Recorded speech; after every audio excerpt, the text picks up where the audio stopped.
Halo Sobat Mania, kembali lagi di BRC Official, ada kabar menarik nih mengenai pada laga pembuka Piala Presiden 2024. PSM Makassar hampir 80% menurunkan pemain barunya. Kala menghadapi jawara Liga 1 Persib Bandung. Banyaknya pemain baru itu, membuat PSM kesulitan untuk menghadapi permainan Persib. Hasilnya Persib berhasil mencetak 2 gol lewat Ciro Alvis. Dan gol bunuh diri Nermin Haljeta pada babak pertama. Pada babak kedua, banyak pergantian juga yang dilakukan Tavares. Namun, tidak ada gol yang tercipta hingga pertandingan usai. Banyaknya pemain baru baik lokal maupun asing. Diakui Tavares, itu menjadi sebuah kesulitan yang harus ia rasakan. Juru taktik asal Portugal itu harus kembali membangun skuad musim ini, karena mayoritas pemainnya baru-baru. Memang benar bahwa kami harus membangun skuad baru hampir setiap musim. Banyak pemain penting yang keluar dari tim ini. Ini adalah sejarah PSM Makassar. Jadi sekarang kami harus bekerja keras, kata Tavares kepada awak media.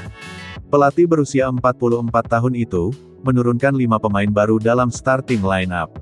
Lalu, ada juga pemain pengganti yang bukan skuad PSM di musim lalu. Menurut Tavares, tentu saja para pemain baru itu butuh adaptasi dengan gaya bermain PSM. Meski begitu, Tavares tidak terlalu mempermasalahkan hasil kekalahan dari Persib karena Piala Presiden 2024 merupakan ajang pramusim. Ini pertama kali mereka bermain bersama dan mereka kalah 0-2. Dengan kekalahan di laga tandang dari sang juara Liga 1 musim lalu, kata Tavares. Tentu saja kami kesal, tetapi kami harus realistis.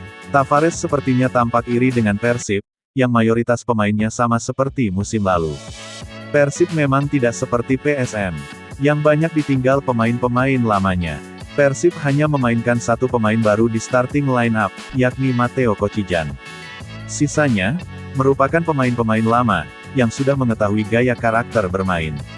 Di skuad Persib, mereka hanya punya 1 pemain baru, selebihnya mereka sudah saling bekerja sama dan saling memahami. Sedangkan kami, banyak pemain kunci yang keluar, dan ada beberapa pemain yang masih baru di sepak bola Asia. Makanya saya berharap semoga rekan setim mereka, dan supporter dapat membantu pemain-pemain baru ini, untuk beradaptasi dengan cepat, tutup Tavares. Nah itu dia sobat untuk update kabar hari ini.